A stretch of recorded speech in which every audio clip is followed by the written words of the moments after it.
और अब खबर पानीपत से है। पानीपत में बेटियां महफूज नहीं हैं। ऐसा हम इसलिए कह रहे हैं क्योंकि दिन ब दिन यहां बेटियों की गुमशुदगी के केस दर्ज हो रहे हैं। 10 जून को ही एक अपहरण और 3 गुमशुदगी के केस दर्ज हुए, लेकिन अभी तक चारों लड़कियों का कोई सुराग नहीं मिल पाया और पुलिस के हाथ खाली हैं।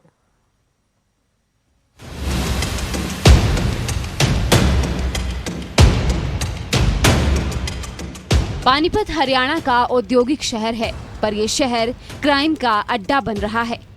जैसे कोई मिसिंग मिस्ट्री की सीरीज चल रही हो।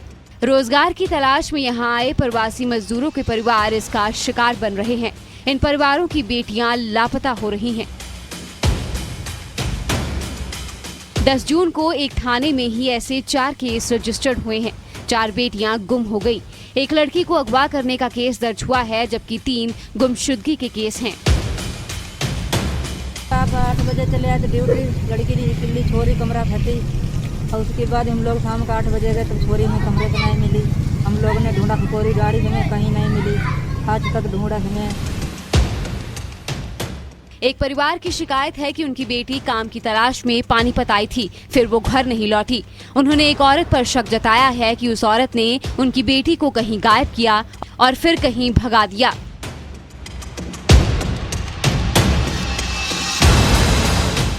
2016 में भी पानीपत से एक नाबालिग लड़की गायब हुई थी। उस वक्त गृह मंत्री अनिल विज ने सीबीआई जांच के आदेश दिए थे, पर ये लड़की अभी तक नहीं मिली है। इस लड़की के केस की पैरवी कर रहे राकेश वर्मा बताते हैं कि इस तरह एक ही दिन में 4 लड़कियों का लापता हो जाना साधारण नहीं है, बल्कि चिंताजनक है। एक ही बार में इकट्ठी 3-4 एफआईआर दर्ज हुई है और सभी किशोरियों के गायब होने से संबंधित है। और वहाँ के लोग इस हिसाब से तो बेचारे बहुत सहमे हुए हैं और ये बहुत चिंता का विषय है, गंभीर विषय है। पुलिस का तर्क है कि लड़कियों की तलाश जारी है, जब मिल जाएंगी तो हकीकत सामने आ जाएगी, पर पुलिस ने भी मानवीय तस्करी की संभावना से इनकार नहीं किया है। हो सकता है अपनी मर्जी से गई हो सकता है कोई उनके साथ मिसहैपनिंग हो, तो एफआईआर सभी में दर्ज है, इन्वेस्टिगेशन कर रहे हैं। जब लड़की वापस आएंगी या पुलिस उनको ढूंढ लेगी तो उसके बाद जो भी इसमें लीगल एक्शन बनेगा वो हम करेंगे। एक दिन में 4 लड़कियों का गायब हो जाना चिंताजनक है। यदि उन्हें किसी ने अगवा किया है तो ये सीधे तौर पर कानून व्यवस्था पर बड़ा प्रश्न चिन्ह है, और यदि वे अपनी मर्जी से कहीं गई हैं तो ये हमारे सामाजिक ताने बाने पर बड़ा सवाल है। Bureau report, news 18।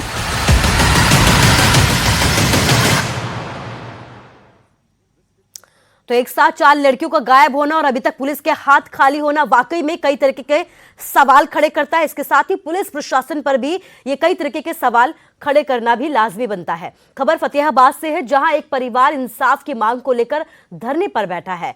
सवाल पुलिस पर यहां पर भी उठे हैं, लेकिन पूरा मामला क्या है इस रिपोर्ट के जरिए देखिए।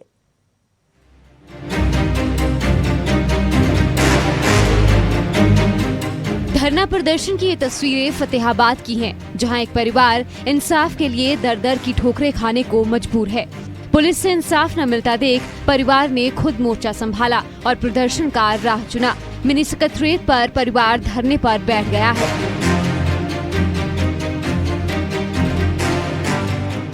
परिवार ने पुलिस की कार्यशैली पर सवाल उठाए हैं और गंभीर आरोप लगाए हैं। मामला एक शादीशुदा महिला की मौत का है। 4 महीने पहले महिला की संदिग्ध परिस्थितियों में मौत हो गई। कत्ल के आरोप ससुराल परिवार पर लगे, पर अभी तक न किसी की गिरफ्तारी हुई है। उल्टा पुलिस पर मामले को लटकाने के आरोप लग रहे हैं। सभी सदस्य उसे बुरी बेरहमी से पीटने का काम करने का काम करते थे। बगैर माँ बाप की बच्ची थी वो, और हमने उसकी शादी यहाँ करी, बड़ी खुशी और बड़े अरमानों के साथ करी, परंतु उन्होंने एक दिन भी हमारी लड़की को सुखी रखने का काम नहीं किया। दरअसल 18 फरवरी को पूजा की संदिग्ध परिस्थितियों में मौत हुई। आरोप है कि ससुराल वाले महिला को दहेज के लिए परेशान करते थे, उसके साथ मारपीट तक की जाती थी। ससुराल परिवार पर महिला को आत्महत्या के लिए मजबूर करने के आरोप लग रहे हैं। आरोपियों की गिरफ्तारी के लिए परिवार ने सीनियर अधिकारियों के साथ मुलाकात भी की, पर मसला हल नहीं हुआ और न ही कोई गिरफ्तारी हुई। 7 साल से ससुराल वाले मारपीट कर रहे थे जी रोज। बहुत ज़्यादा मारपीट कर रहे थे और इस बार उन्होंने बिल्कुल ही हद कर दिया, उसे जहर दे के मार दिया है और हम बार बार गिरफ्तारी की मांग कर रहे हैं तो हमें कोई भी अभी तक न्याय नहीं मिल रहा है। इस मामले ने पुलिस को सवालों के कटघरे में खड़ा कर दिया है। अधिकारियों को असलियत दिखा दी है कि आखिर 4 महीने बाद भी कोई गिरफ्तारी क्यों नहीं हुई। परिवार इंसाफ के लिए दर दर भटक रहा है। फतेहाबाद से जसपाल सिंह के साथ ब्यूरो रिपोर्ट, न्यूज़ 18।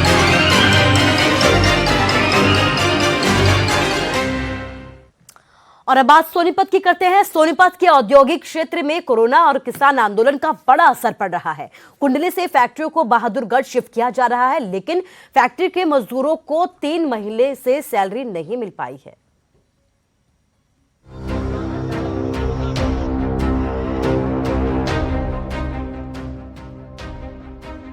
कोरोना के बाद किसान आंदोलन का भी सोनीपत की फैक्ट्रियों पर असर पड़ रहा है, जिसकी वजह से फैक्ट्रियां कुंडली से शिफ्ट करने का प्लान कर रही हैं।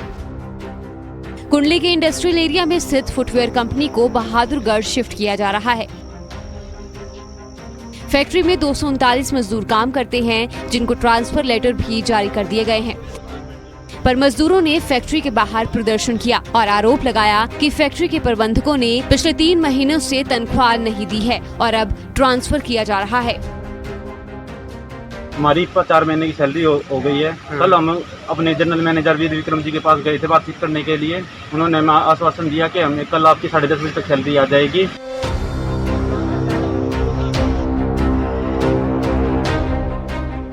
वहीं कंपनी के मैनेजर ने मजदूरों को पूरा हिसाब किताब करने का भरोसा दिया। प्रबंधकों के मुताबिक पहले कोरोना की वजह से फैक्ट्री को नुकसान हुआ और अब किसान आंदोलन की वजह से हालात खराब हो गए हैं, जिसकी वजह से फैक्ट्री को बहादुरगढ़ शिफ्ट किया जा रहा है। काम नहीं चल रहा था, यहाँ से हमें फैक्ट्री शिफ्ट करनी है।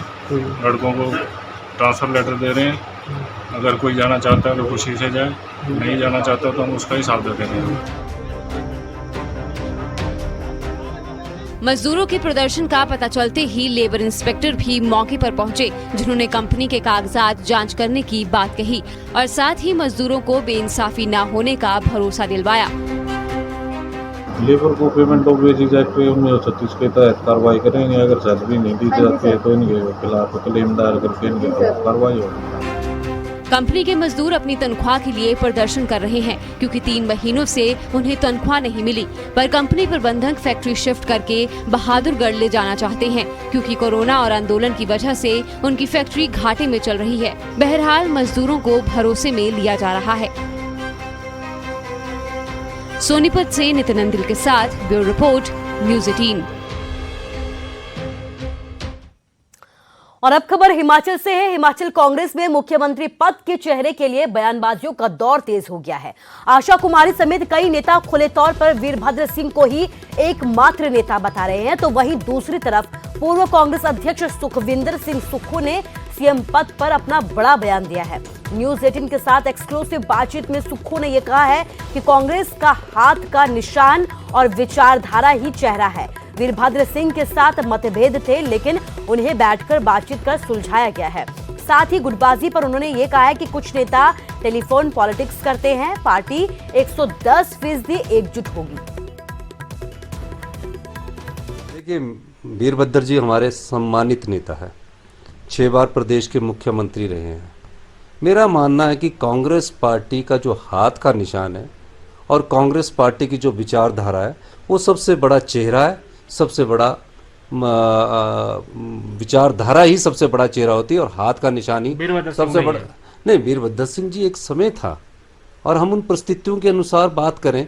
मैं तो आज हम उनकी लंबी उम्र शीघ्र स्वस्थ होने की कामना करते हैं और कहेंगे कि जल्दी स्वस्थ हों और फिर पार्टी के कार्य में जुड़े, ये हमारी उम्मीद है और हम आशा भी करते हैं। जहाँ तक हाथ का निशान की बात है, अगर पार्टी के किसी नेता के पास हाथ का निशान नहीं है तो वो कांग्रेस पार्टी की विचारधारा उसके साथ नहीं है, तो चुनाव जीतना बड़ा मुश्किल हो जाता है। आशा कुमारी जी ने साफ कहा।